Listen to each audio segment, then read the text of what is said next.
That's not so easy. Just take the days of creation in Genesis as long periods of indefinite length, and everything else falls into place. I wish it was that easy. You are right. Unfortunately, that is not the case. There's more to it than that, but at least sorting out the days problem is a start. Like almost everything else in life, there are predominantly two schools of thought, liberal and conservative. From the liberal perspective, God accommodated himself to the ability of the Hebrews or the Israelites to understand, and so put it in simple terms they could comprehend. They might have thought that a dome covered the sky and that the waters were above it, that the earth rested on pillars, and the sun revolved around a stationary earth, and so on. The most common method of liberal apologetics is to assign Genesis to a genre. That is to say that it could be allegory or poetry or myth, but the text is relieved of any responsibility for scientific or historical inconsistencies. One leading theologian, John Walton, has written books on Genesis from this liberal point of view. We have to understand carefully the genre of the literature. Genre is the mode that's being used for communication. And so we better understand how that genre works and how it communicates. We have to understand the cultural perspective because all communication takes place within a culture. And so we have to understand that aspect of the text. We need to also understand the focus of revelation. That is, there are incidentals in the communication of the text that are not the issue that's being revealed. Again, we're going to talk a little bit later about the idea that the biblical author is not revealing a new cosmic geography. He's talking about cosmic geography as they know it. And as a result, we don't see cosmic geography as the revelation that the text is giving. As ethical readers, we want to discern what is the focus of the revelation. All of this means that we can't make the text be what we want it to be. We can't demand that the text speak to us on our terms. We have to accept its terms.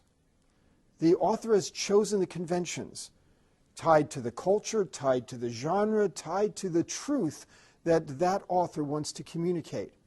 And so we can't take that and say, well, but wait a minute, we want to understand something else about origins.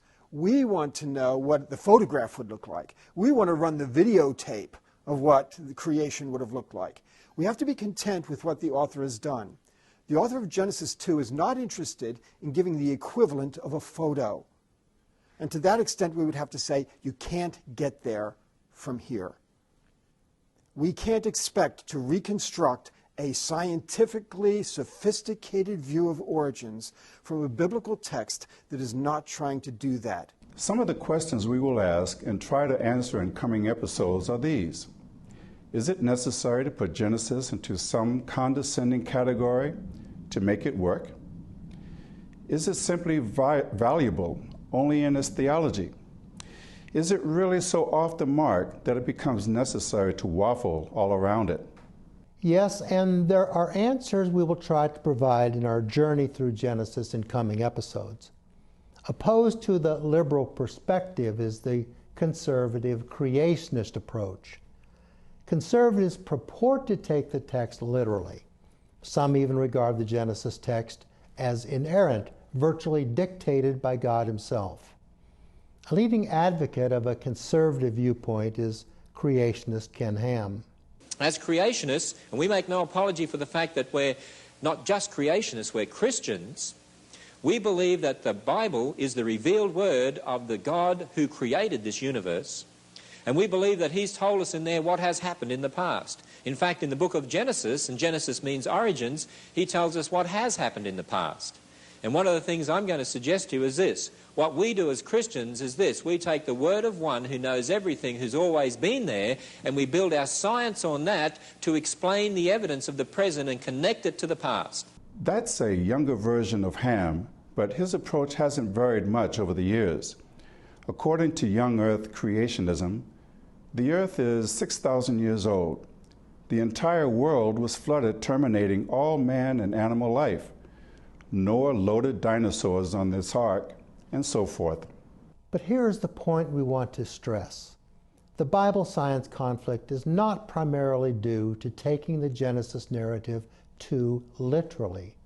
The problem is largely due to poor translation, difficulty in interpretation, and a resultant misunderstanding of the inspired text. There are a number of keys translating Hebrew into English. We are concerned primarily with archaic terms of expression and a lack of awareness of the culture of the ancient Near East, of which Genesis is a part. It is a basic misunderstanding of Genesis that has led many pastors and Bible enthusiasts to come to conclusions that range from the curious to the bizarre.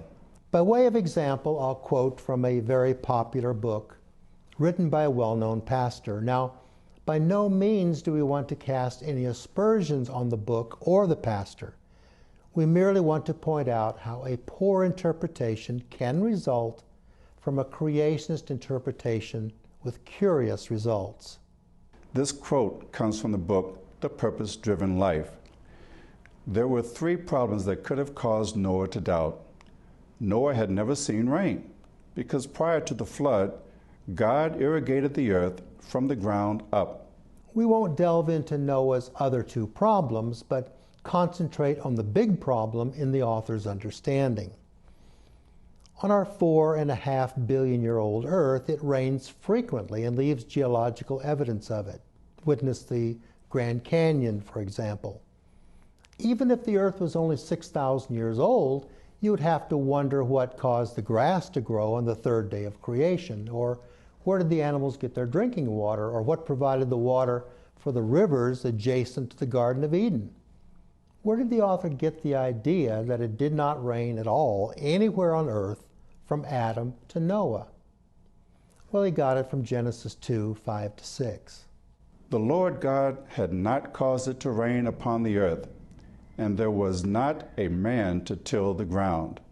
But there went up a mist from the earth, and watered the whole face of the ground.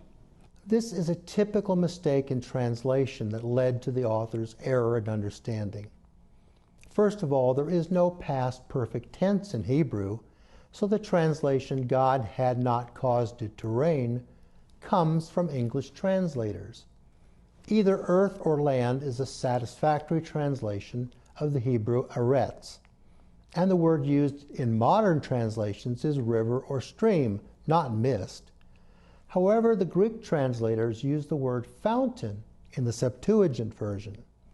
Well, this makes sense, as this word was used by the early Mesopotamian population, the Sumerians and Akkadians, to describe their irrigation works.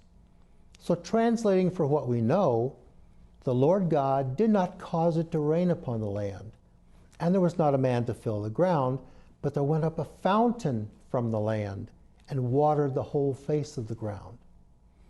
Now, it not only is a literal translation, but it gives us some valuable information.